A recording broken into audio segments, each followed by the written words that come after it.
Você já sentiu que seu jejum era apenas um ritual vazio, que faltava algo além da fome física para tocar o céu? Como transformar o jejum em uma experiência que liberta, não apenas aflige? O segredo que uniu Esther, Daniel e Jesus em momentos de crise e milagre. Imagine enfrentar uma batalha espiritual tão intensa que seu corpo clama por sustento, mas sua alma anseia por algo maior. Este foi o dilema que Daniel, Esther, Jesus e tantos outros personagens bíblicos enfrentaram quando decidiram abdicar do alimento físico para buscar força espiritual. O jejum, longe de ser apenas uma prática antiga, é uma chave poderosa que destranca portas espirituais fechadas há muito tempo. A essência do verdadeiro jejum, o profeta Isaías, caminhava pelas ruas empoeiradas de Jerusalém, seu manto simples contrastando com as vestes elaboradas dos líderes religiosos que proclamavam seu jejum com rostos contorcidos e cinzas sobre a cabeça. O Senhor havia revelado a Isaías algo perturbador. Aquele povo jejuava, mas continuava em seus caminhos injustos. Será este o jejum que escolhi? A pergunta divina ecoava na mente do profeta, enquanto ele observava comerciantes desonestos explorando os pobres, mesmo enquanto declaravam estar em jejum sagrado. Isaías parou no centro da praça do mercado. Com voz firme, transmitiu a mensagem que o Senhor lhe confiara.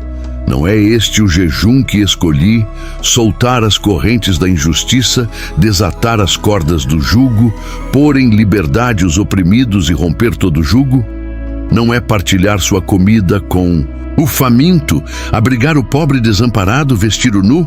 As palavras caíram como trovão sobre os ouvintes. Muitos baixaram os olhos, confrontados com a verdade de que seus jejuns eram apenas demonstrações externas, enquanto seus corações permaneciam distantes de Deus.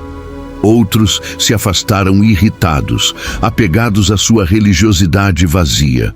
O profeta continuou sua mensagem, revelando que o verdadeiro jejum não era apenas abstinência de alimento, mas uma transformação do coração e das ações. Somente quando o jejum fosse acompanhado de justiça, compaixão e arrependimento genuíno, a luz despontaria como a aurora e a cura viria rapidamente.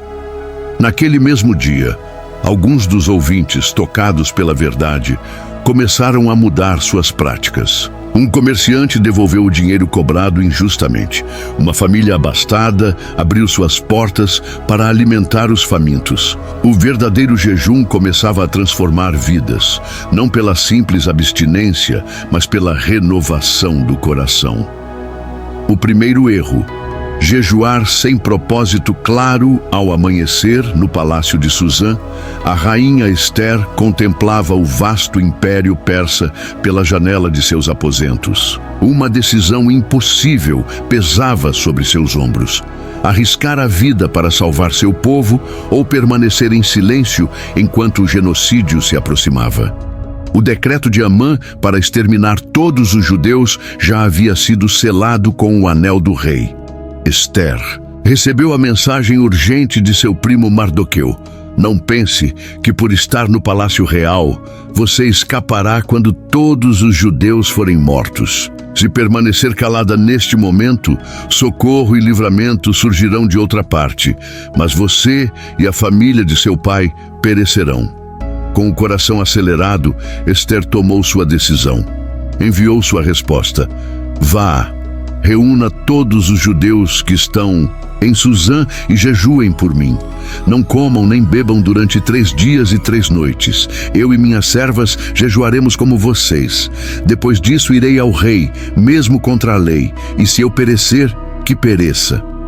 Este não era um jejum vazio ou sem direção. Tinha um propósito específico: buscar proteção divina para uma missão que poderia custar a vida de Esther, mas salvar toda uma nação. Por 3 dias, em toda Suzã, os judeus se abstiveram de alimento e bebida.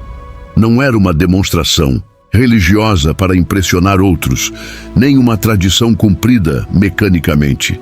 Era um clamor unificado, nascido da necessidade desesperada de intervenção divina. No terceiro dia, Esther vestiu suas roupas reais. As servas que também haviam jejuado ajudaram-na a se preparar para o momento decisivo.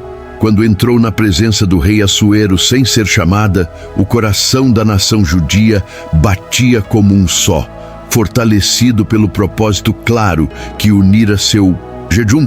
E o rei estendeu o cetro de ouro, sinal de que sua vida seria poupada.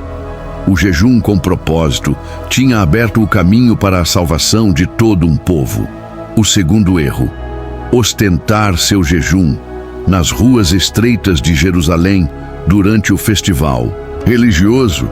Os fariseus caminhavam com passos lentos e elaborados. Seus rostos estavam propositadamente desfigurados, as vestes desalinhadas, as faces cobertas com cinzas.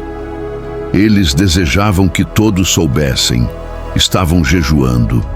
Jesus observava esta cena enquanto ensinava seus discípulos no Monte das Oliveiras, com vista para a cidade sagrada. O contraste não poderia ser mais evidente. Enquanto os líderes religiosos buscavam a admiração pública por seu aparente sacrifício, Jesus ensinava um caminho completamente diferente. Quando jejuarem, não mostrem uma aparência triste como os hipócritas, que desfiguram seus rostos para que os outros vejam que estão jejuando. Em verdade vos digo que eles já receberam sua recompensa, disse Jesus, apontando discretamente para os fariseus na distância. Seus discípulos se entreolharam perplexos. Desde pequenos, haviam aprendido que o jejum deveria ser visível, uma demonstração pública de devoção. Mas você, quando jejuar, unja a cabeça e lave o rosto, para que seu jejum não seja visto pelos outros, mas apenas por seu Pai, que vê no secreto. E seu Pai, que vê no secreto, o recompensará. Mateus, que anotava cuidadosamente os ensinamentos do Mestre, compreendeu a revolução nestas palavras. O jejum não era para exibição, mas para intimidade com Deus. Não era para ganhar aprovação humana, mas para buscar a presença divina. Na semana seguinte, quando os discípulos praticaram o jejum juntos, eles apareceram limpos, bem apresentados, sem qualquer sinal exterior de sua disciplina espiritual. Seu sacrifício era um segredo entre eles e Deus, e neste segredo encontraram uma recompensa maior que qualquer aplauso humano: a presença transformadora do Pai que vê no secreto. O terceiro erro: negligenciar a hidratação. O sol castigava impiedosamente o deserto da Judéia. Era o 40º dia do jejum de Jesus, que havia sido conduzido pelo Espírito para este lugar desolado imediatamente após seu batismo. Seu corpo, privado de alimento por 40 dias, estava enfraquecido. Seus lábios ressecados buscavam umidade. Apesar da abstinência de comida, Jesus bebia a água dos escassos oásis e nascentes que encontrava nas cavernas rochosas. A Escritura não registra que ele tenha jejuado de líquidos durante todo este período. Tal ato teria sido fisicamente impossível por tantos dias. Em sua fraqueza física, mas fortaleza espiritual, Jesus enfrentou as tentações mais intensas do adversário. O tentador aproximou-se quando Jesus estava fisicamente vulnerável, mas espiritualmente vigilante. Se és o Filho de Deus, manda que estas pedras se transformem em pães, sugeriu o tentador, apontando para as pedras arredondadas que pareciam pães espalhadas pelo chão do deserto. Jesus, mesmo em sua extrema fome, respondeu com firmeza, citando as Escrituras. Está escrito: nem só de pão viverá o homem, mas de toda a palavra que procede da boca de Deus. Este episódio revela uma verdade fundamental sobre o jejum bíblico. Mesmo nos jejuns mais rigorosos, a hidratação era mantida. Jesus, em sua sabedoria perfeita, não comprometeu sua saúde física durante sua disciplina espiritual. Ele se absteve de alimentos, mas manteve-se hidratado para suportar os 40 dias de intensa batalha espiritual no deserto. Quando retornou do deserto, Jesus estava fisicamente esgotado, mas espiritualmente revigorado, cheio do poder do Espírito. Seu exemplo ensina que o jejum deve nos levar a uma maior dependência de Deus, não a danos físicos desnecessários. O quarto erro: jejuar sem oração. Daniel, um dos cativos judeus em Babilônia, ajoelhou-se junto à janela de seu quarto que dava para Jerusalém. Havia 3 semanas que não comia alimentos saborosos. Nenhuma carne ou vinho havia tocado seus lábios, nem qualquer unguento havia sido aplicado ao seu corpo. Este não era apenas um jejum alimentar, mas uma busca espiritual intensa. O reino persa havia conquistado Babilônia, e Daniel, estudando as profecias de Jeremias, compreendeu que o tempo do exílio de seu povo estava se completando.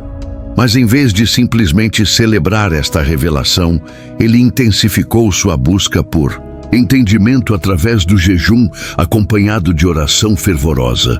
3 vezes ao dia, como era seu costume, Daniel se ajoelhava diante de sua janela aberta.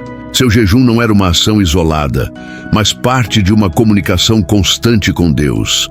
Enquanto seu corpo se abstinha de prazeres físicos, sua alma se alimentava da presença divina através da oração contínua. Voltei o meu rosto para o Senhor Deus, buscando-o com oração e súplicas, com jejum, pano de saco e cinza, havia escrito Daniel em seu relato. Seu jejum e sua oração eram inseparáveis, como 2 asas de uma mesma ave espiritual. No 21º dia deste jejum acompanhado de oração, algo extraordinário aconteceu.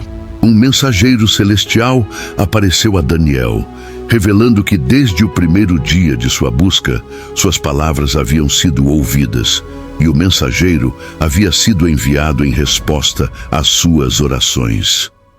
Não tema, Daniel. Desde o primeiro dia em que você decidiu buscar entendimento e humilhar-se diante do seu Deus, suas palavras foram ouvidas, e eu vim em resposta a elas. Esta experiência de Daniel ilustra vividamente que o jejum sem oração é como um corpo sem espírito, uma forma vazia. Foi a combinação de abstinência física e conexão espiritual intensa que abriu os céus para Daniel, resultando em revelações proféticas que transcenderiam gerações. O quinto erro: quebrar o jejum abruptamente. Após 40 dias no deserto, Jesus estava fisicamente exausto. Seu corpo, privado de nutrição por tanto tempo, havia entrado em um estado de conservação extrema de energia. Os anjos que vieram servi-lo, após a tentação, entendiam a fragilidade do corpo humano, mesmo habitado pelo Filho de Deus. As Escrituras registram simplesmente: então o diabo o deixou, e os anjos vieram e o serviram. Este serviço, sem dúvida, incluiu não apenas conforto espiritual, mas também a reintrodução cuidadosa de nutrição ao seu corpo enfraquecido. Em outro momento bíblico, após o grande confronto no Monte Carmelo, o profeta Elias, exausto, depois de um jejum e intenso esforço espiritual, recebeu a visita de um anjo. Este não lhe trouxe um banquete elaborado, mas alimentos simples, pão assado sobre pedras quentes e um jarro de água. O anjo instruiu Elias a comer, descansar e então comer novamente, reconhecendo que seu corpo precisava de restauração gradual. A sabedoria contida nestes relatos bíblicos indica que, após períodos prolongados de jejum, o corpo necessita de uma reintrodução gradual e gentil ao alimento, um princípio não explicitamente detalhado nas Escrituras, mas claramente implícito nas narrativas de recuperação pós-jejum. Jesus, em sua sabedoria, certamente respeitou os limites do corpo humano que habitava, permitindo uma transição suave de volta à alimentação normal. Esta atenção ao cuidado físico, mesmo após uma intensa batalha espiritual, nos ensina que o jejum bíblico nunca desvaloriza o corpo, que é templo do Espírito Santo. Da mesma forma, Esther e os judeus de Susã, após 3 dias de jejum completo, provavelmente retomaram sua alimentação com refeições leves antes de participarem do banquete com o rei. Um princípio de sabedoria e autocuidado que complementa, não contradiz, a disciplina espiritual do jejum. O 6º erro: jejuar com motivos errados. Nas ruas de Nínive, uma transformação surpreendente ocorria. O rei, ao ouvir a mensagem do profeta Jonas de que a cidade seria destruída em 40 dias, rasgou suas vestes reais, cobriu-se de pano de saco e sentou-se sobre cinzas. Em seguida, emitiu um decreto que ecoou por toda a grande cidade, por ordem do rei e seus nobres. Nenhum homem ou animal, nenhum rebanho grande ou pequeno provará coisa alguma. Não comerão nem beberão água. Sejam cobertos de pano de saco, tanto homens quanto animais. Todos clamem fortemente a Deus. Cada um se converta do seu mau caminho e da violência que há em suas mãos.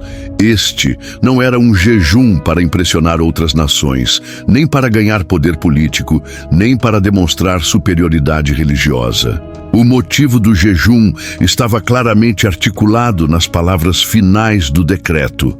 Quem sabe se Deus se voltará e se arrependerá e se apartará do furor da sua ira, de sorte que não pereçamos. Era um jejum nascido do arrependimento genuíno e do reconhecimento da justiça do julgamento divino. Toda a cidade, do maior ao menor, participou desta expressão coletiva de contrição.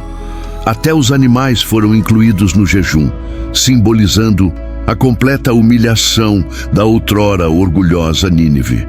O resultado foi extraordinário. As Escrituras registram: Deus viu o que eles fizeram e como se converteram do seu mau caminho, e Deus se arrependeu do mal que tinha anunciado que lhes faria, e não o fez.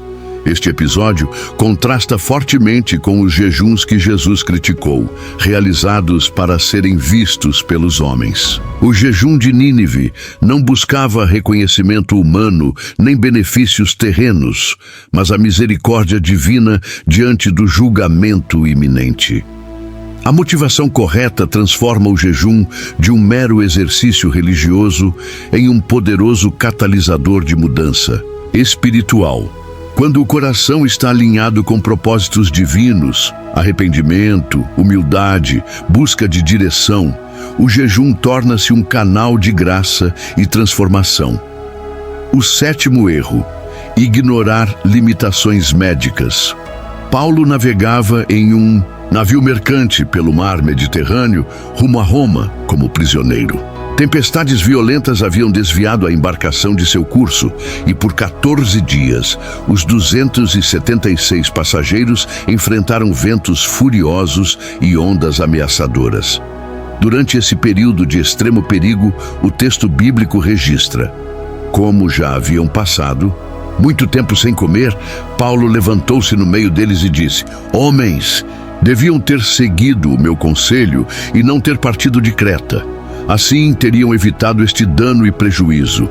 Mas agora recomendo que tenham coragem, pois nenhum de vocês perderá a vida, apenas o navio será destruído.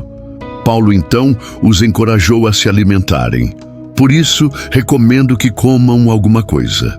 Vocês precisam disso para sobreviver. Nenhum de vocês perderá um fio de cabelo sequer.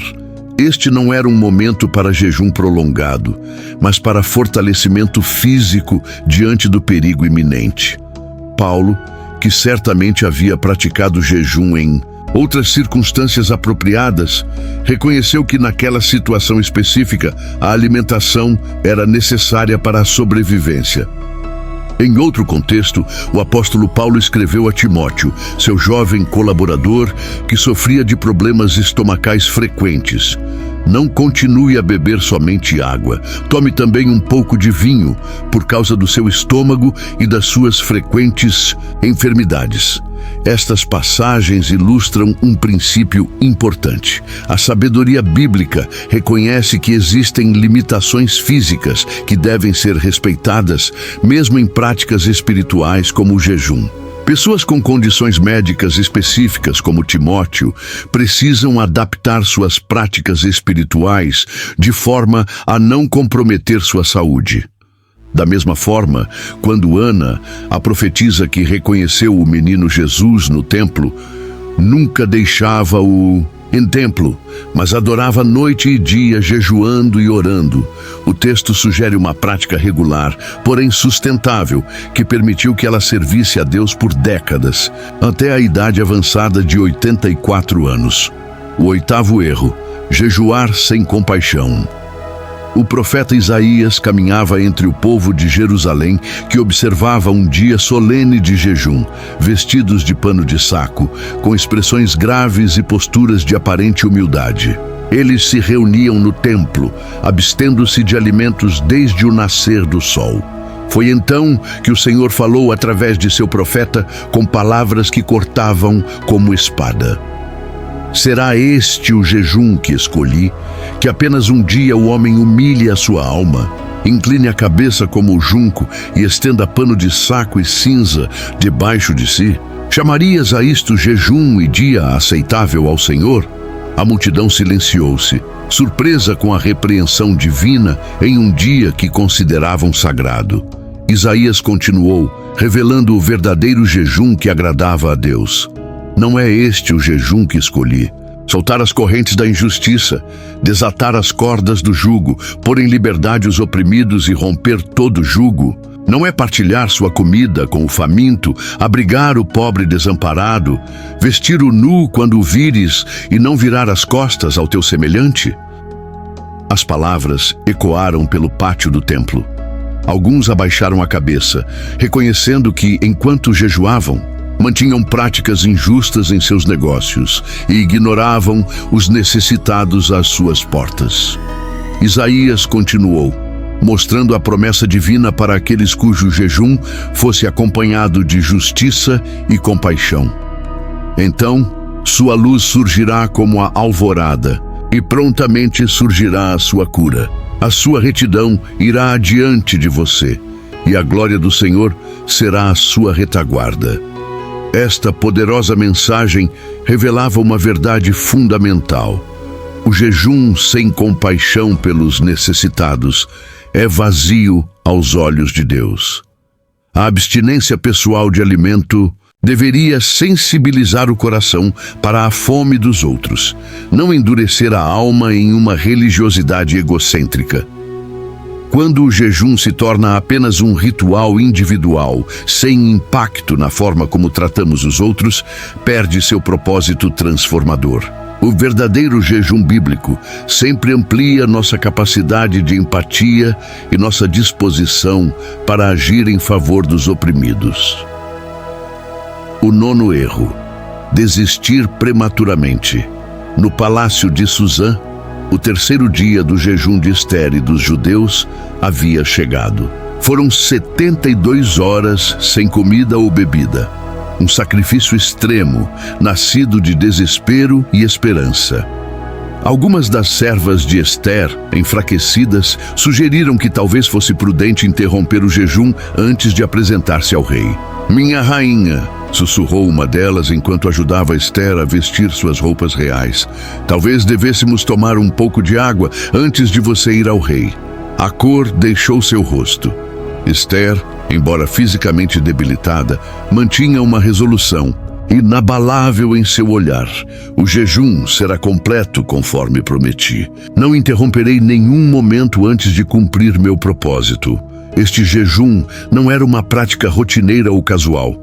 Era uma questão de vida ou morte, não apenas para Ester, mas para toda a sua nação. Interromper prematuramente seria trair a gravidade da situação e a seriedade de seu compromisso espiritual. Quando finalmente entrou na corte interior do palácio, Ester permanecia em jejum. Foi neste estado de completa dependência de Deus, sem a força do alimento físico, que ela enfrentou o momento que poderia custar sua vida. O rei estendeu o cetro dourado, sinal de aceitação que abriria o caminho para a salvação de todo o povo judeu. Em outro contexto bíblico, Daniel persistiu em seu jejum parcial por 3 semanas completas, mesmo quando a resposta divina parecia demorar. O texto revela que desde o primeiro dia seu clamor havia sido ouvido, mas forças espirituais retardaram a chegada do mensageiro celestial. Se Daniel tivesse desistido prematuramente, teria perdido a revelação que viria no 21º dia. Estes exemplos bíblicos demonstram que o tempo do jejum deve ser determinado por seu propósito espiritual, não por nossa conveniência ou desconforto. Quando estabelecido com um objetivo específico ou por um período definido, o jejum requer perseverança até sua conclusão adequada. O 10º erro: não retornar ao equilíbrio. Jesus caminhou à beira do mar da Galileia logo após seu retorno do deserto. 40 dias de jejum haviam terminado e seu corpo havia retornado gradualmente à alimentação normal. Agora cercado por seus discípulos, ele não apenas comia, mas participava de refeições comunitárias. Quando questionado pelos discípulos de João Batista sobre por que seus seguidores não jejuavam frequentemente como eles, Jesus respondeu com uma ilustração significativa. Podem os convidados do noivo jejuar enquanto o noivo está com eles? Enquanto tem o noivo com eles, não podem jejuar. Mas virão dias quando o noivo lhes será tirado. Naqueles dias jejuarão. Esta resposta revelava uma sabedoria profunda sobre o equilíbrio entre tempos de jejum e tempos de celebração. Jesus não instituiu o jejum contínuo como padrão para seus seguidores. Ele viveu e ensinou um ritmo equilibrado de abstinência e participação. Em outro momento, quando criticado por comer com pecadores e coletores de impostos, Jesus defendeu a importância de compartilhar refeições como forma de ministério e conexão. Ele não transformou o jejum em um ídolo ou em uma prática legalista contínua. Os primeiros cristãos seguiram este exemplo. O livro de Atos registra que eles partiam o pão em suas casas e comiam juntos com alegria e sinceridade de coração. Estes mesmos cristãos também praticavam o jejum em momentos específicos, especialmente antes de decisões importantes, como o envio de missionários ou a nomeação de líderes. Paulo, em suas cartas aos Coríntios, escreve sobre tempos apropriados tanto para jejum quanto para intimidade conjugal. Não se recusem um ao outro, exceto por mútuo consentimento e durante certo tempo para se dedicarem à oração. Depois, voltem a unir-se. Este princípio de retorno ao equilíbrio, após períodos de abstinência específica, perpassa os ensinamentos do Novo Testamento. O jejum bíblico nunca foi concebido como um estado permanente, mas como uma prática rítmica, integrada a uma vida espiritual saudável e equilibrada. Após períodos de abstinência intencional, o retorno à gratidão pelas provisões divinas e a comunhão à mesa complementa, não contradiz, a disciplina do jejum. Preparação espiritual para o jejum antes de iniciar sua missão pública. Jesus foi conduzido pelo Espírito ao deserto para jejuar. Este não foi um impulso repentino ou uma decisão tomada no calor do momento. Foi uma preparação deliberada, guiada pelo Espírito Santo, para o ministério transformador que estava prestes a começar. Nas semanas após seu batismo no Rio Jordão, onde o céu se abriu e o Espírito desceu sobre ele como pomba, Jesus sentiu o chamado interior para se afastar. O texto sagrado revela: então Jesus foi levado pelo Espírito ao deserto para ser tentado pelo diabo. Esta jornada ao deserto não foi uma fuga do mundo. mas um movimento intencional para fortalecer-se espiritualmente antes de enfrentar os desafios de sua missão. Jesus compreendeu que o jejum não era apenas abstinência física, mas preparação espiritual. Da mesma forma, antes de Esther declarar seu jejum de 3 dias, ela passou por um período de reflexão e consideração. Ao receber a notícia do decreto para exterminar seu povo, não agiu impulsivamente. Primeiro enviou mensageiros para entender completamente a situação. Depois, ouviu o conselho de Mardoqueu e ponderou sobre os riscos envolvidos. Somente então, com clareza de propósito e compreensão da gravidade da situação, ela declarou: "Vá, reúna todos os judeus que estão em Suzã e jejuem por mim. Não comam nem bebam durante 3 dias e 3 noites." O profeta Daniel também demonstrou uma preparação consciente para seu jejum. O texto bíblico registra: "Naquele tempo, eu, Daniel, estava de luto durante 3 semanas. Não comi nenhuma comida saborosa, carne e vinho não tocaram os meus lábios, e não usei nenhuma fragrância até se completarem as 3 semanas. Esta preparação deliberada, reconhecimento do propósito, estabelecimento do período, definição das restrições específicas, caracteriza os jejuns significativos registrados nas Escrituras. Não foram práticas impulsivas, mas atos de devoção cuidadosamente considerados. A preparação espiritual para o jejum envolve oração, clareza de propósito e disposição do coração. É um momento para examinar as motivações, estabelecer intenções específicas e submeter o processo inteiro à direção divina. Jejum coletivo e unidade de propósito. Nínive, uma cidade tão vasta que levava 3 dias para atravessá-la, ocorreu um dos mais extraordinários jejuns coletivos registrados nas Escrituras. Jonas, relutante em sua missão, finalmente proclamou a mensagem divina: "Ainda 40 dias e Nínive será destruída." À medida que a palavra se espalhava pelas ruas e becos da grande cidade, algo sem precedentes aconteceu. O rei de Nínive, ouvindo a mensagem, levantou-se do seu trono, tirou o manto real, cobriu-se de pano de saco e assentou-se sobre cinzas. Mais extraordinário ainda foi seu decreto que mobilizou toda a cidade.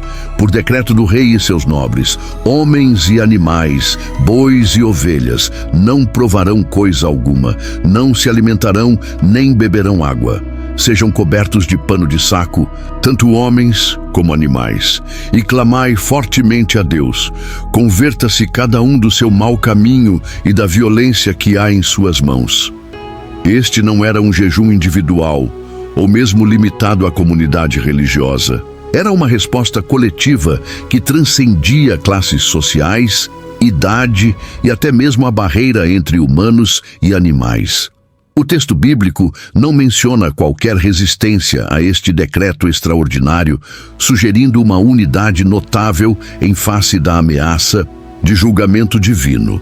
O resultado foi igualmente extraordinário, e Deus viu as obras deles, como se converteram do seu mau caminho, e Deus se arrependeu do mal que tinha dito lhes faria, e não o fez. Em outro momento da história bíblica, quando os israelitas enfrentavam uma ameaça mortal dos amonitas, jejuaram naquele dia e disseram ali: "Pecamos contra o Senhor." Este reconhecimento coletivo da necessidade de arrependimento e busca de intervenção divina uniu o povo em um propósito comum. Da mesma forma, o livro de Esther registra como todos os judeus em Suzã se uniram no jejum proclamado pela rainha. Esta unidade de propósito transformou o que poderia ter sido apenas um ato individual de devoção em uma poderosa expressão de identidade comunitária e dependência coletiva de Deus. O Novo Testamento também registra momentos de jejum coletivo, particularmente na igreja primitiva. Enquanto adoravam ao Senhor e jejuavam, disse o Espírito Santo: separem para mim Barnabé e Saulo para a obra a que os tenho chamado. Então, depois de jejuar e orar, impuseram-lhes as mãos e os enviaram. Jejum e libertação espiritual. Jesus e seus discípulos desciam o Monte da Transfiguração quando encontraram uma multidão agitada. Um homem desesperado aproximou-se, caindo de joelhos diante de Jesus. Senhor, tem misericórdia de meu filho, implorou ele. Ele tem ataques e sofre terrivelmente. Muitas vezes cai no fogo ou na água. Eu o trouxe aos teus discípulos, mas eles não puderam curá-lo. Os discípulos permaneciam em silêncio, confusos com sua incapacidade de ajudar o jovem atormentado. Jesus, com autoridade que transcendia o entendimento humano, ordenou ao espírito impuro que saísse do menino. Imediatamente, o jovem foi liberto. Mas, à tarde, quando estavam a sós, os discípulos perguntaram: por que não podemos expulsá-lo? A resposta de Jesus revelou uma conexão profunda entre o jejum e a libertação espiritual. Esta espécie só sai pela oração e pelo jejum, disse ele. Suas palavras estabeleceram um vínculo entre a abstinência física e o poder espiritual para enfrentar forças opressoras. Esta não era uma fórmula mágica ou ritual vazio, mas um reconhecimento da preparação espiritual necessária para batalhas intensas.